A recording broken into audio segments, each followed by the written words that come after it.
আজকে যে বিষয় নিয়ে আলোচনা করছি বিষয়টা হচ্ছে যে আপনারা নিজেরাই ঠিক করুন আপনাদের কি সমস্যা হচ্ছে। বিষয়টা এরকম যে ধরুন আপনার কোনো সমস্যা হয়েছে, আপনি বুঝতে পারছেন না, ডাক্তারের কাছে যাচ্ছেন, কিন্তু ডাক্তার আপনাকে ওষুধ দিচ্ছে, অন্যরকম টেস্ট দিচ্ছে, এতে আপনার খরচাও বাড়ছে এবং আপনার সময়ও নষ্ট হচ্ছে। সুতরাং নিজেই বাড়িতে চিন্তা করে নিন আপনার কি অসুবিধা, কি আপনার প্রবলেম, সেটা নিজে থেকেই জেনে নিন। তো এই বিষয় নিয়ে সেই বিষয় নিয়ে জানাবো যে আপনি নিজের থেকে সজাগ হন যে এই আমার সমস্যা হচ্ছে, তার জন্য আমার এই রোগগুলো দেখা দিচ্ছে। সুতরাং নিজে যদি সচেতন হন বা আমার এই ভিডিওটা শেষ পর্যন্ত দেখেন, তাহলে আপনি নিজেই বুঝতে পারবেন যে আপনার এই সমস্যা হচ্ছে। নিজেই যদি ঠিকমতো এর থেকে সমাধান বার করতে পারি, তাহলে ডাক্তারের কাছে আপনাকে যেতে হচ্ছে না। তা আমার হোয়াটসঅ্যাপ নম্বর এখানে থাকে, কোনো অসুবিধা হলে আমি বলেছি দীপায়ন সামন্ত এজ এ ফিজিওথেরাপিস্ট, কোনো অসুবিধা হলে আমি আপনার বাড়ির ছেলে, কোনো অসুবিধা হলে আমাকে জানাবেন, আমি আপনাকে হেল্প করবো, কথা দিলাম। আর একটাই অনুরোধ থাকলো, সাবস্ক্রাইব করতে ভুলবেন না, বেল আইকন টিপতে ভুলবেন না। আর আমি আছি আপনাদের সবার জন্য। দেখুন ভিডিওটা শেষ পর্যন্ত, এই কারণের জন্য যে আপনি নিজেই ঠিক করুন আপনার এই সমস্যা থেকে আপনি কি করে মুক্তি পাবেন। দেখুন ভিডিওটা শেষ পর্যন্ত।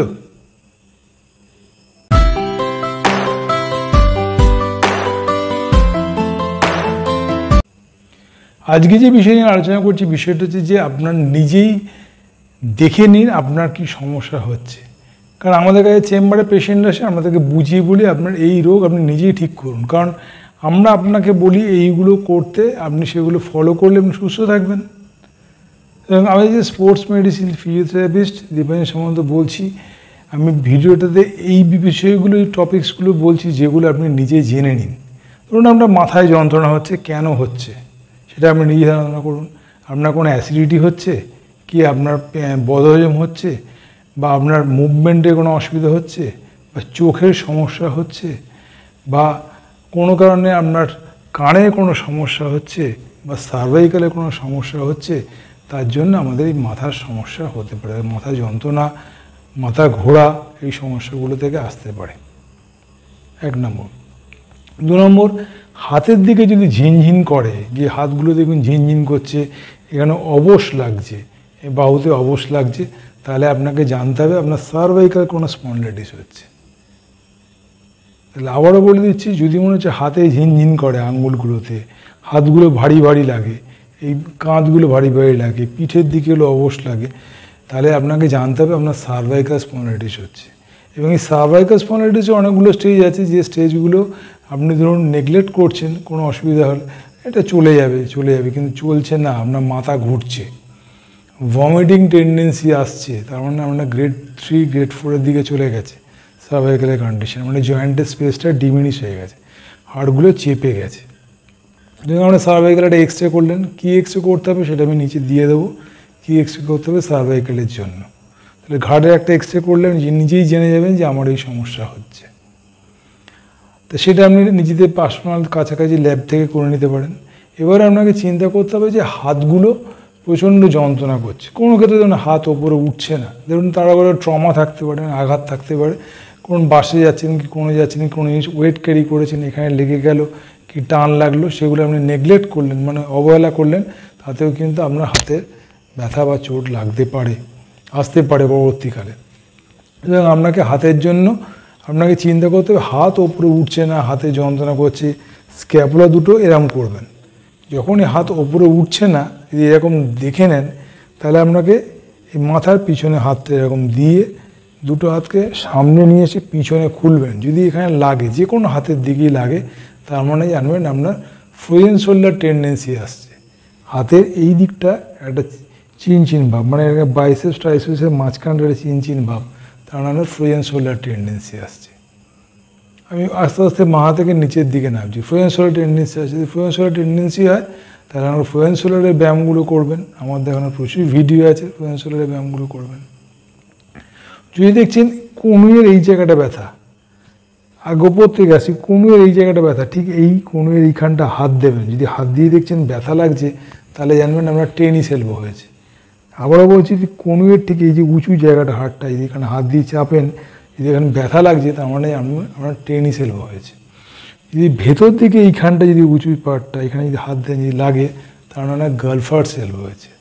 টেনিস এলবো মানে যেটা টেনিস খেলে তাদের এই রোগটা হয়, তার জন্য এর নাম টেনিস এলবো। আর যেটা গল্ফ খেলে তাদের জন্য এই রোগটার নাম হচ্ছে গালফার্স এলবো। এই দিকটা ব্যথা করে। তাহলে টেনিস এলবো, গালফার্স এলবো বলে দিলাম। এবার ক্ষেত্রে কোনো ক্ষেত্রে দেখবেন আপনার রিস্টে যন্ত্রণা হচ্ছে, এবং রিস্টে যন্ত্রণার কথার মানেটা কি, রিস্টে যখনই আপনার ব্যথা হবে, প্রচণ্ড যন্ত্রণা, রাতের দিকে যন্ত্রণা হয় রিস্টে, তাহলে আপনাকে চিন্তা করতে হবে এটা কার্পাল টানেল সিনড্রোম। মানে যখন আপনি হাতটা ওপর দিকে রিলিজ করছেন আরাম লাগছে, কিন্তু যখনই নিচের দিকে ভাঁজ করে রাখছেন তখন দেখবেন অনেক কষ্ট হচ্ছে। তাই জন্য রিস্ট পিন পড়তে দেওয়া হয়, বা ডাক্তাররা দেয়, বা আমরাই দিই। সুতরাং আপনাকে দেখতে হবে এই টানেলের মধ্যে কোনো গণ্ডগোল হচ্ছে, তার জন্য আপনার এই কার্পাল টানেল সিনড্রোম বা রিস্টের সমস্যা হচ্ছে। তার জন্য কি করবেন, তার জন্য আপনাকে বাইরের দিকে মাসলগুলোকে স্ট্রং করতে হবে। আমি বারবার ধরে বলেছি, জন্মগতভাবে আমাদের ভেতর দিকের মাসলস, পায়ের দিকে হোক বা হাতের দিকের মাসলসগুলো আমাদের সবসময় স্ট্রং থাকে। আপনি যখনই কোনো কাজ করেন তখন ধরেন, ছাড়েন না। যত বেশি পায়ের দিকের মাসলসগুলো উইক হয়ে যাবে, ভেতর দিকের মাসলসগুলো স্ট্রং হয়ে যাবে, তাহলে আপনার এই কার্পাল টানেল সিনড্রোমটা বেশি করে দেখা যাবে, মানে রিস্টের, যেটা এখন কমন দেখা যাচ্ছে। মহিলাদের ক্ষেত্রে বিশেষ করে টেনিস এলবো এবং রিস্টের সমস্যা বেশি করে দেখা দিচ্ছে। তার মানে হচ্ছে কি, তাদের জব হ্যাবিটগুলো পাল্টে গেছে, কাছাকাছি, ধোয়াধুয়ি বা বাটা এই কাজগুলো যারা পাল্টে গেছে, সেরকম আপনাদের এই ভেতর দিকে মাসলসগুলো স্ট্রং হচ্ছে, বাইরের দিকে মাসলসগুলো উইক হয়ে যাচ্ছে। তার জন্য আপনাকে এক্সটেনসিভ গ্রুপ অফ মাসলসগুলো ব্যায়াম করতে হবে। কী করতে হবে, D1 অ্যান্ড D2। যত বেশি এক্সটেনশন করবেন তার জন্য, রিস্টের জন্য, এই ফোরামের জন্য, কোনো কী করে D1 এখান থেকে নিয়ে নিচের দিকে নামাবেন, আর D2 এখান থেকে তুলে সোজা কানে গায়ে তুলবেন। তাহলে এই হাতের এই সমস্যাগুলো আপনার কেটে যাবে। টেনিস এলবো, গলফার্স এলবো, রিস্টের সমস্যাগুলো কেটে যাবে। সবসময় মাথায় রাখবেন বাইরের দিকে মাসলগুলোকে আপনাকে স্ট্রং করতে হবে। তো এই পার্টটা আমি বললাম পুরো আমাদের কোমর, আমাদের সার্ভাইকাল থেকে পড়ে দিলাম, আমাদের শোল্ডার জয়েন্ট পড়ে দিলাম, পিঠের যে সমস্যা, অনেক সময় মানুষ ঝুঁকে যাচ্ছে বা পিঠে পেন হচ্ছে, তার মানে আমাদের জয়েন্ট স্পেস ডিমিনিশ হচ্ছে, মানে হাড়গুলো ছোটো মানে যে গ্যাপটা থাকে সেটাকে কমে গেছে। আপনার হাইট যদি 5 ফুট 6 ইঞ্চি কি 7 ইঞ্চি থাকে, 18 বছর থেকে 25 বছর পর্যন্ত বা 30 বছর পর্যন্ত, সেটা যদি আফটার 40 বা 50 পরে যেটা দেখা যায়, তার আমরা 1 থেকে 1.5 ইঞ্চি বা 2 ইঞ্চি আপনার হাইট কমে গেছে। তার জন্য জয়েন্ট স্পেস ডিমিনিশ হয়, পিঠে ব্যথা, পিছন দিকে ব্যথা হতে পারে, সার্ভাইকাল, এটাকে আমরা ইংলিশে বলি ডিস্ক বাল্জ। দুটো হাড়ের মাঝখানে, ভার্টিব্রাল বডির মাঝখানে জেলটা থাকে, জেলটা বাইরের দিকে বেরিয়ে আসে, বাইরের দিকে বেরিয়ে গিয়ে আপনাকে ন্যারোয়িং করে দিচ্ছে, মানে ছোটো করে দিচ্ছে আপনাকে হাইট। সুতরাং আপনি দেখে নেবেন আপনার হাইট কমে গেছে আফটার 40, 50 পরে বা 60 পরে। আপনার হাইট যদি মেজার করেন তাহলে দেখবেন আস্তে আস্তে কমছে আপনার হাইট। সুতরাং আমি জাস্ট উপর পোর্শন থেকে শুরু করে দিলাম যে আমাদের এই সমস্যা, মাথা থেকে শুরু করে হাতের যে পার্টগুলো ব্যথাগুলো বললাম, তাহলে সেইগুলো আমি জেনে নিলেন। এগুলো আমি বাড়িতে যদি ঠিকমতো করতে পারি তাহলে আপনি সুস্থ থাকবো। তাহলে আবার আমি রিমাইন্ডার দিই, প্রথমে যদি আপনার মাথা ঘোরে তাহলে আপনাদের জানতে হবে আপনার অ্যাসিডিটির সমস্যা। যদি আপনার চোখের সমস্যা থাকে তার থেকেও মাথা ঘুমতে পারে, সার্ভাইকাল স্পন্ডিলাইটিস থেকে মাথা ঘুরতে পারে, এবং আপনাদের হাতগুলো ঝিনঝিন করতে পারে।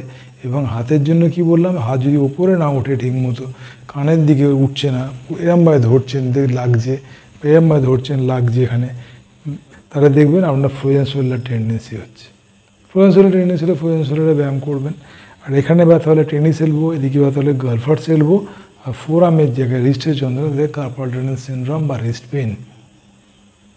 তা এই ছোট্ট পার্টগুলো আমি ফার্স্ট পার্টে বলে দিলাম যে আপার এক্সট্রিমিটি, মানে উপরের পার্টের যে ব্যথাগুলো বা যে প্রবলেমগুলো সাধারণত হয়, সেই প্রবলেমগুলো আপনাকে অবগত করলাম, যেগুলো নিজেই জেনে নিলেন আপনার এই সমস্যা হয়েছে। তাহলে একটাই কথা বলি, দীপায়ন সামন্ত আপনার বাড়ির ছেলে বাবাদের বলেছি, তার হোয়াটসঅ্যাপ নম্বর, এখানে থেকে কোনো অসুবিধা আমাকে জানাবেন। আর একটাই অনুরোধ রাখলো, আপনি যেরকম দেখেছেন উপকার পাচ্ছেন তার সঙ্গে সবাইকে শেয়ার করুন। কারণ এই ছোট্ট পার্টগুলো যদি আপনি জেনে নিতে পারেন তাহলে আপনি নিজেই জেনে যাবেন যে আরে আমার তো এই সমস্যা হচ্ছে, উনি তো বলেছে। এই সমস্যার জন্য যে আমি উপায় বলে দিয়েছি, ভিডিও আছে, সেগুলো দেখলেই আপনি উপকার পেয়ে যাবেন, কোনো ডাক্তার কাছে যেতে হবে না। তার জন্য স্পেশাল কিছু ব্যায়াম আছে, সেই ব্যায়ামগুলো বিষয়ে আমি জানিয়ে দিয়েছি আগে থেকেই, সেগুলো আপনি জানতে পারেন বা আমাকে ফোন করুন, আমি আপনাকে হেল্প করে দিলাম। আমি আবারও বলছি, Dipanjan Samanta, sports and sports medicine physiotherapist. আমি আছি আপনাদের জন্য, আপনাদের হেল্পের জন্য, আপনাদের উপকারের জন্য, যাতে বাড়িতে থেকেই চিকিৎসাগুলো আপনি করতে পারেন।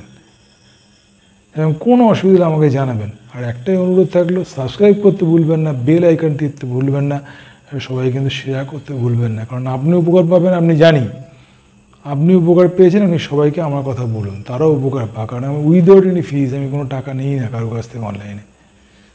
আবারও বলছি, কারোর কাছ থেকে ফিজ নেই না। সুতরাং আপনি আপনাকে ফোন করবেন, আমি আপনাকে হেল্প করবো, কথা দিলাম। তো এটা আমি উপর পার্টের কথা বললাম। এবারে সেকেন্ড পার্ট যেটা আসবে, সেটা আমি দ্বিতীয় পার্টটা আপনি অবশ্যই দেখবেন। এটা দেখলেন, তার জন্য অবশ্যই নমস্কার জানাই সবাইকে। ভালো থাকুন সবাই, নমস্কার।